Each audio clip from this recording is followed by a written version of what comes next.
Good evening, ladies and gentlemen, and welcome live from the North Jersey studios on this beautiful Thursday evening, November 2nd, 2017. Welcome to episode number 58 of the Nico Chronicles. As always, I'm your host, the one, the only Nico Saracino.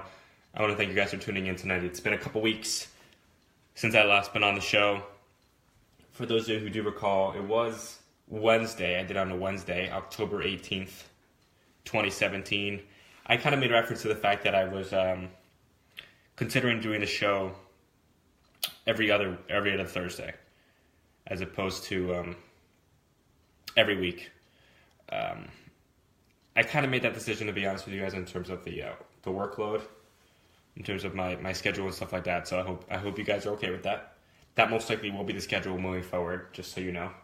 So looking ahead, the next schedule, or the next show rather, will be Thursday, November 16th. I just have to do some quick addition right there. But yeah, obviously it's been a couple weeks since I was last on. Of course, as I said, October 18th.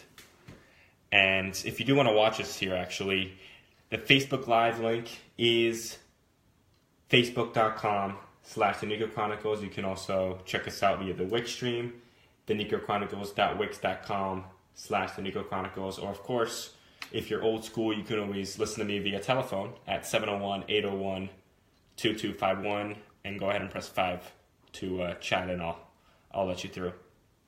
But a lot transpired since then. I did go to Chicago last week for Halloween weekend, I guess it was, to visit a buddy over there on the north side. A lot of fun, by the way. A lot of cool costumes, too, by the way. And the tourism there, incredible. Very clean city, which was surprising, because you assume it's a big city such as that. You just assume it's impossible they're going to really be able to maintain the whole city, but they do. I mean, obviously New York City is a whole nother animal. I think the Department of Sanitation in the New York City area kind of struggles with it, because it's, so many people, so much overflow and garbage coming in at one time. It's just impossible to control. But yeah, Chicago, the mass transportation, for example, too, the buses, the trains, all the areas, all the parks, all the tourism and whatnot, super clean. I mean, I remember I put up a picture the other day of the Loop. Is it the Loop? I believe it's called the South Loop, I believe it's called, with the Bean and Millennium Park and all that. And I remember my mom commented how clean it was, and that's how it is. And Lollapalooza every August is held in that area. There's like a open grass area, park area. It's like an amphitheater. Pretty cool. So I can't imagine that stays clean too long with that large amount of people, but regardless, it's great time. Really awesome people. It was a shame I was only there for 2 days. I didn't want to leave at that point, but I'll definitely be back there soon. But it was a fun time. And I think my favorite costume then when we went out was Pitbull. The music artist. There was a girl, actually, probably about like yay high. She must have been like 5 feet maybe. She had like a fake bald cap and the white blazer and the flashy colors, and she had one of her buddies who was probably like 6 feet, so the height differential was like this. She had him like working security details, like her bodyguard. It was pretty cute.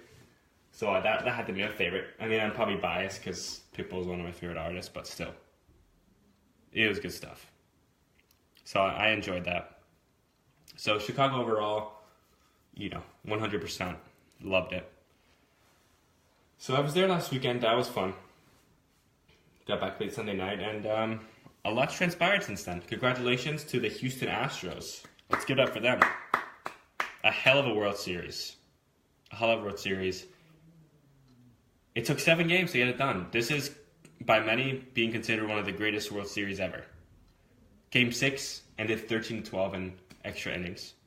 Now Game 7, a 5-1 result, of course, but the Astros, more importantly, they not only won the World Series, which is obviously the most important part, but they ended the 55-year championship drought, which was amazing. 5-1, Yu Darvish takes the loss, and the rest was history after that. And it's amazing because this is going around 2014. Bill Ryder who is a columnist, a writer for Sports Illustrated, the magazine, predicted one of the covers with Jim Springer on it, predicted the Astros to win the World Series this year. And this was 3 years ago, so pretty incredible. That was a big risk that the publisher took of Sports Illustrated to post that. So it ended up coming true, so that was, circulating all through social media. And, yeah, it was kind of doubtful at that point because I think they had won 70 games. They were like 70 and like 92 or something in that ballpark. So it seemed, the possibility of them winning a World Series in 3 years seemed kind of bleak, in all honesty. But, you never know. They hurdled over the obstacle of the New York Yankees in the ALCS. And that was it. It was just amazing, though, too, because all their struggles, or a lot of their struggles, in prior years, was in the National League. 2012, they did switch leagues from the NL to the AL. I personally thought that'd be a harder struggle. It's like going from the East to the Western Conference. But the Astros got it done. I mean, I don't know how they did it, but they got it done. It was incredible. And then, I think it's kind of like a Hollywood ending. They cap it all off in a interview with Fox's Ken Rosenthal, the reporter.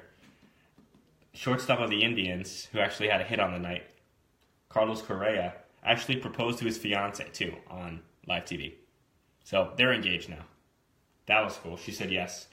Beautiful ring, by the way. If you guys haven't seen the video, go ahead and just Google it. It's on Bleacher Report. It's on NBC Sports. It's on all the major news outlets and sports and all that. So, it was a pretty cool story. He had it all planned out, obviously, so that was cool. He had somebody make sure that they had the ring after the game and all that stuff.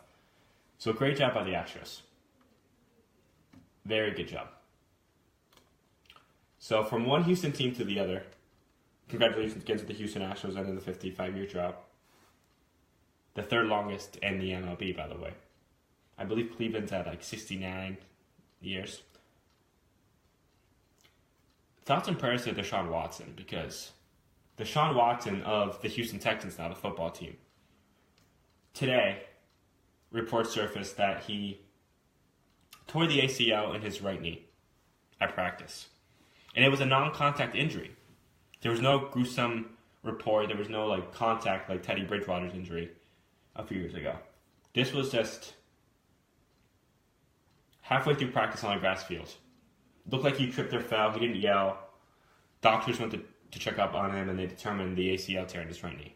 Now, he is supposed to miss the rest of the season. And it's just, if that isn't devastating enough, a lot of people were making the argument that not only could he be Offensive Rookie of the Year in the NFL, but potentially the most valuable player of the league. And he was leading the NFL through the first 7 games with 9 touchdown passes, which is incredible to begin with. And this hasn't even been done since, I believe, 1998. Okay? Most career passes in 7 career games. Okay? Deshaun Watson has 19. I'm sorry, I said 9. My apologies. Add 10 to that.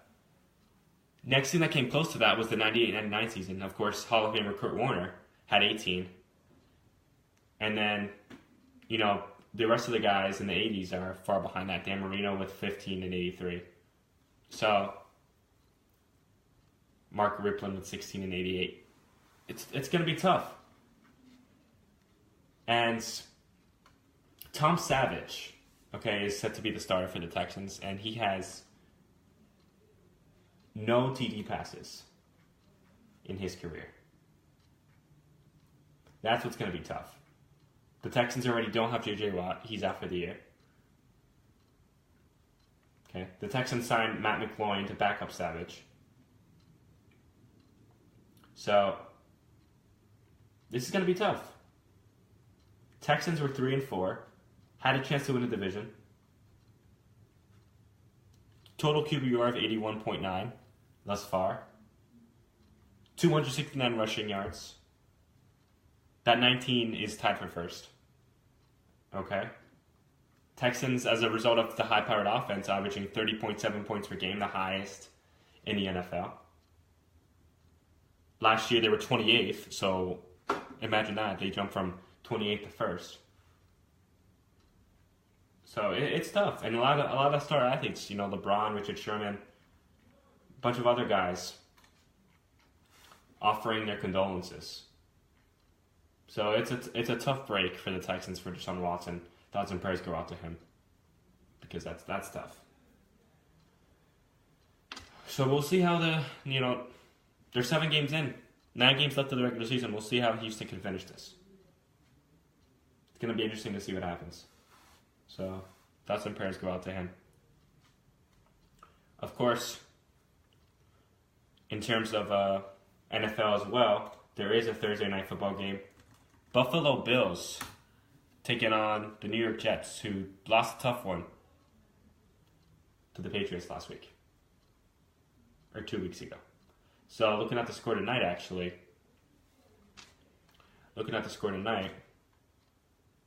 we're currently tied 7-7 at the Meadowlands. So that's a good one so far. Tyrod Taylor hitting Jones for the 10-yard pass. And even for the Jets, Sweet 4K TV, Mr. Peter. Josh McCown throwing a touchdown. So good job by the Jets hanging in there, because Buffalo,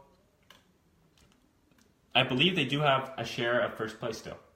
They're a game back, actually, because they had their bye week. Patriots 6-2, Buffalo Bills 5-2. And the Jets are at 3-5. They do sit at the bottom at the AFC East. I mean, in reality, they're 3 games back, which is not horrible.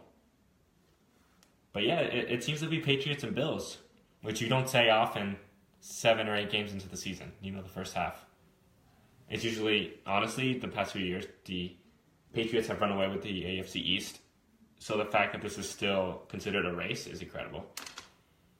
I think it's been a while, as I said, halfway through, that this is still a contest. So that's good to see. And even with Julian Edelman out,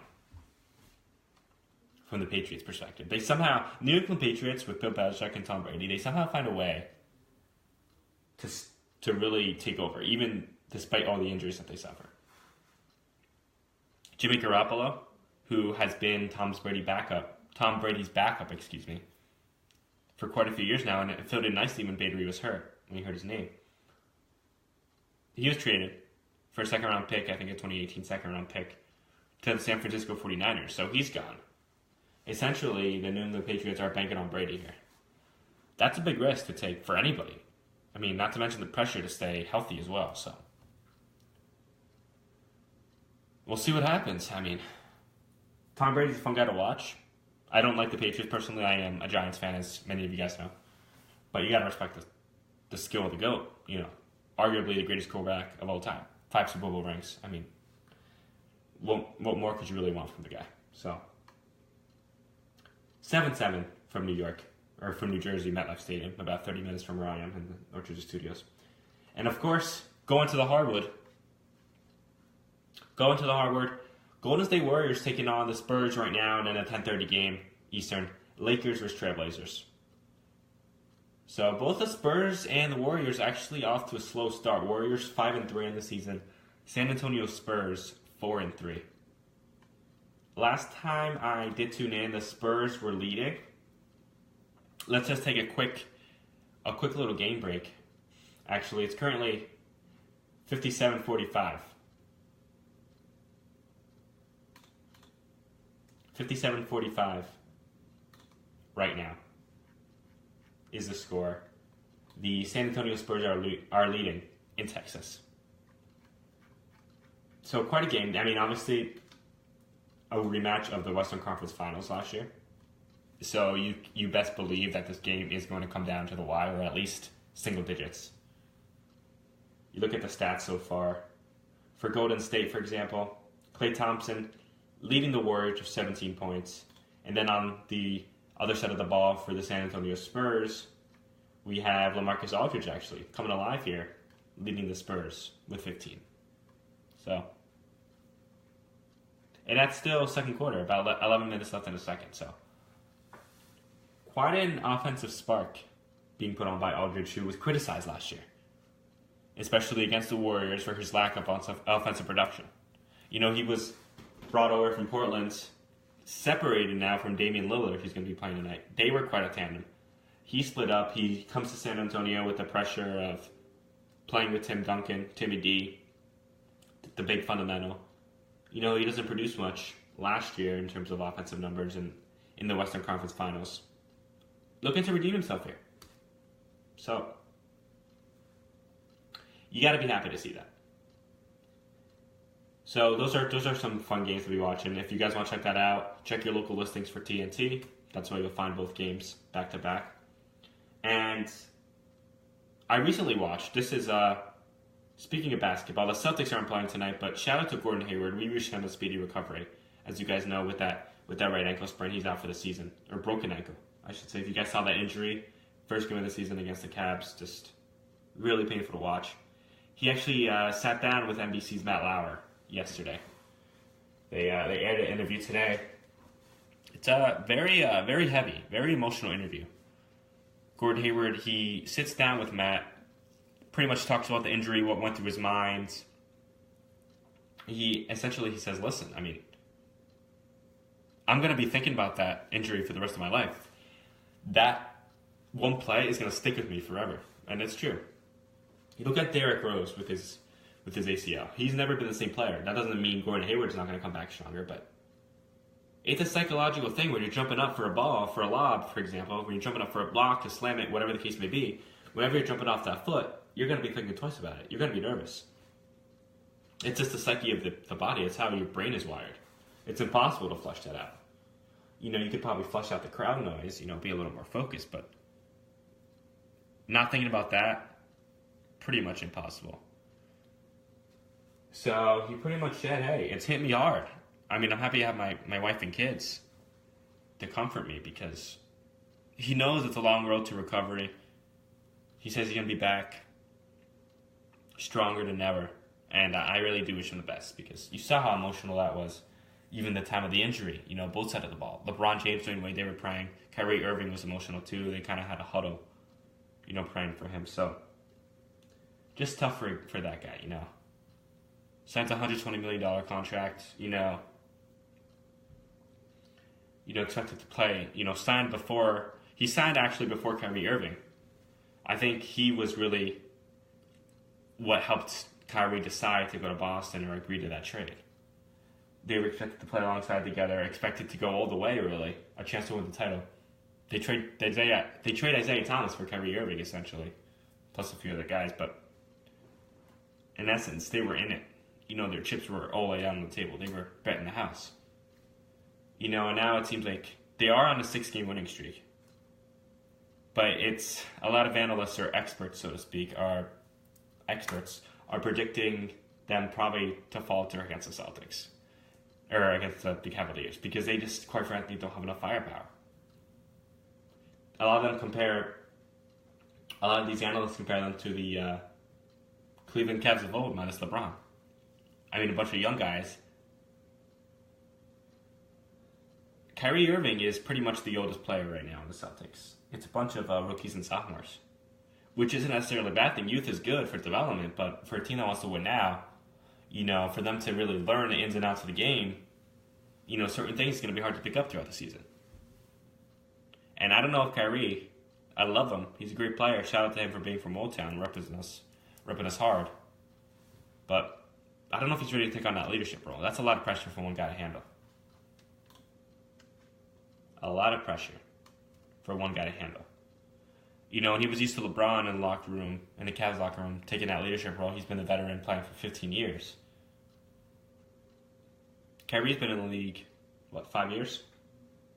That level of experience is not there yet. He's extremely talented, gifted, great athlete, the works.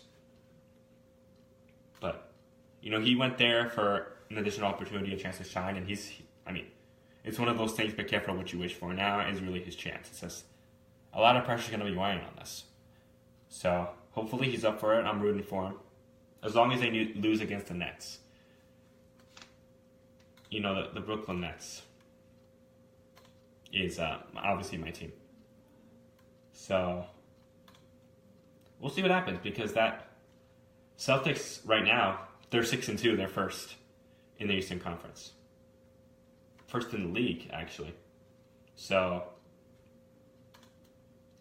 right now they're doing well. Shout out to the Nets, 3-5. They're last in the Atlantic Division. And that division is actually up and coming. It's the Celtics, the Raptors, the Sixers, who are fun to watch, the Knicks as well. But I think the biggest surprise so far, we talked about the Cavs moments ago. They are currently 3-5 in the league, okay? 15 teams per conference. The Cleveland Cavaliers at 3-5. I know there's no need to push the panic button. We're only 8 games into the season. That's like what? 10%? Not even 10% into the season. Okay, they're 13th in the Eastern Conference. Okay? They're only ahead of the Chicago Bulls, who are 1-5, and the Atlanta Hawks, who are 1-7. So they obviously need to get things moving, because it only gets harder from here. Look at the league here. If you look at the overall league, the Cavaliers are 28th in the league right now. Cavaliers at 3-5, 28th in the NBA.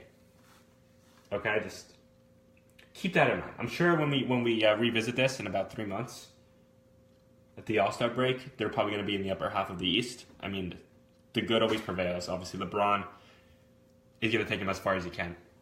They're going to be successful. His play is going to determine how successful they are. I mean, I think that's obvious. So as long as he can do his thing, we're going to be in for an entertaining ride. But it's just an interesting storyline right now. This hasn't happened in a long time. They still have Shumpert and J.R. Smith and those guys. Dwayne Wade, obviously the addition this year. His buddy Dwayne Wade, but it's just interesting to see such a talented team like that overcome adversity. So I'm excited to see that. Not a Cavs fan. I do admire LeBron. I respect him. Where is he going to end up next year? Who knows? Is he going to go to LA? Possibly. A lot of people are saying otherwise. That may not be the best for his career, but business-wise, future-wise for him, once he retires, LA is a plausible market for him. So I don't know. I mean, we saw the decision when he chose Miami a few years back, so anything is really on the table. It's wherever he sees he can be most successful. That's what it comes down to. I know that's easier said than done, but that's the truth. So LeBron's smart about that. He surrounds himself with the right people. I know he's going to make the right business decision, the best for his career. He's already won a few rings, so he's won 2 rings. He's done what he set out to do. He won a title for Cleveland 2 years ago, so there you have it. I mean, he obviously wants to cement his legacy, continue that argument for being best ever. Jordan has won 5 rings. That's going to be tough for him to overcome. We'll see what happens. Because I'm excited. And correction on my part. The Michael Jordan did not win 5 rings. He actually won 6. So I'm sorry, Kobe won 5. So sorry about that. Kobe Bryant, Derek Fisher, Tim Duncan. My apologies for that, guys. But yeah, let's stay tuned on that, guys. We'll check in a few months. I'm sure we'll be talking about this in a couple of weeks. LeBron James, how is he going to develop? How else can he carry this team? Let's put it that way. Because he's the workhorse. He sets the precedent for the rest of the guys out there.